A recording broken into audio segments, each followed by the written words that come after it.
ফারাক্কাবাদ ভারতের পশ্চিমবঙ্গ রাজ্যের মুর্শিদাবাদ জেলায় গঙ্গা নদীর উপর অবস্থিত একটি বাঁধ। বাংলাদেশের চাঁপাইনবাবগঞ্জ জেলার শিবগঞ্জ উপজেলা থেকে যার দূরত্ব 18 কিলোমিটার। আসুন ফারাক্কাবাদ সম্পর্কে কিছু তথ্য জেনে নেওয়া যাক আজকের এই ভিডিওতে। বাঁধ হলো মূলত কৃত্রিম উপায়ে বানানো দেওয়াল, যা পানির প্রবাহকে নিয়ন্ত্রণ করে। ফারাক্কা বাঁধও একই সূত্রে গাঁথা।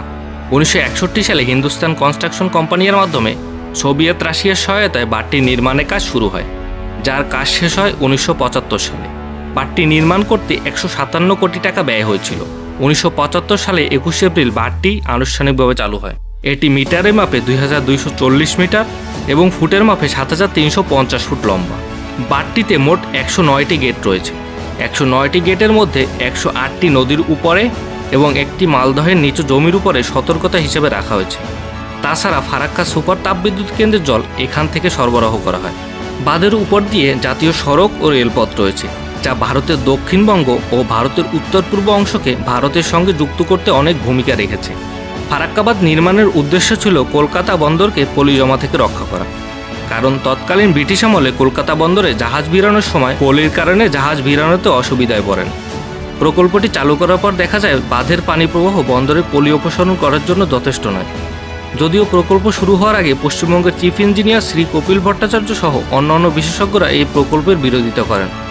তারা অভিমত প্রকাশ করেন যে গঙ্গার মতো বিশাল নদীতে বাঁধ দিলে উজান ও ভাটি উভয় অঞ্চলে প্রাকৃতিক ভারসাম্য নষ্ট হবে। তা সত্ত্বেও ভারত সরকার গঙ্গা নদীর উপরে বাঁধ নির্মাণের কাজ শুরু করেন। পরবর্তীতে বাঁধের কারণে পরিবেশ সহ নানা ক্ষতির সম্মুখীন হয়।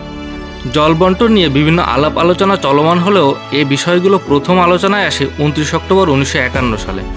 মূলত ভাগীরথী পুনরুজ্জীবিত করার জন্য গঙ্গা থেকে বিপুল পরিমাণ পানি অপসারিত করায় এই পরিকল্পনায় পাকিস্তান সরকারের দৃষ্টি আকর্ষণ হয়। এই ব্যাপারে ভারত সরকারের সাথে আলোচনা করতে গেলে তারা জবাব দেয় তাদের এই পরিকল্পনা প্রাথমিক পর্যায়ে আছে। পাকিস্তান সরকার 1951 সাল থেকে 1970 সাল পর্যন্ত বাঁধ নিয়ে বিভিন্ন পর্যায়ে আলোচনা করে। ভারত সরকার এসব আলোচনা গুরুত্ব না দিয়ে বাঁধের কাজ অব্যাহত রাখে। 1971 সালে বাংলাদেশ স্বাধীন হবার পরে জল বন্টন নিয়ে ভারত বাংলাদেশের আলোচনা হয়। পরে 1974 সালে 16 মে বঙ্গবন্ধু শেখ মুজিবুর রহমান ও ইন্দিরা গান্ধী যৌথ বিবৃতি দেন। উক্ত সম্মেলনে এটা সিদ্ধান্ত হয় যে উভয় দেশ চুক্তিতে না আসা পর্যন্ত বাঁধ চালু করবে না। 1975 সালের 21 এপ্রিল থেকে 21 মে পর্যন্ত পরীক্ষা করার জন্য গঙ্গায়ের 310 থেকে 450 কিউসেক পানি অপসারণ করার অনুমতি দেওয়া হয়। 1975 সালে শেখ মুজিবুর রহমান মারা যাওয়ার পরে ভারত সরকার বাঁধ নিয়ে কোনো রকম আলোচনা অংশগ্রহণ থেকে বিরত থাকে। পরের বছর 1976 সালে 1130 কিউসেক পানি অপসারণ করে, কিন্তু শুষ্ক মৌসুমে বাঁধের প্রভাবে বাংলাদেশ পানির জন্য হাহাকার তৈরি হয়। এর প্রভাবে মাওলানা আব্দুল হামিদ খান ভাসানী লং মার্চের কথা বলেন। পরে 1976 সালে 28 এপ্রিল এক বিবৃতিতে সবার প্রতি লং মার্চ সফল করার আহ্বান জানান। উল্লেখ্য যে মাওলানা আব্দুল হামিদ খান ভাসানীর রাজনৈতিক জীবনে এটি ছিল উল্লেখযোগ্য একটি ঘটনা, কারণ আন্দোলনের নেতৃত্বদানকালে তার বয়স ছিল 90 বছরের বেশি। 16 মে রাজশাহী থেকে ফারাক্কা অভিমুখে মিছিল বের হয়, যাতে হাজার হাজার মানুষ উপস্থিত হয়, কিন্তু সকল কর্মসূচি ভারতকে পানি অপসারণে বিরত রাখতে ব্যর্থ হয়। 1976 সালে জাতিসংঘের সাধারণ পরিষদে ভারতকে বাংলাদেশের সাথে এই বিষয়ে সমাধান করার প্রস্তাব গ্রহণ করে, কিন্তু তাতে কোনো কাজ হয়নি।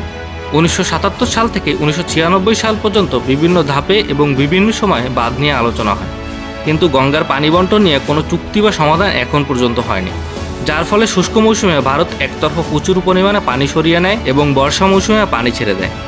শুষ্ক মৌসুমে পানি অপসারণের ফলে প্রতি বছর বাংলাদেশের দক্ষিণ পশ্চিমাঞ্চলের জনজীবন বিপর্যস্ত হয়ে পড়ে।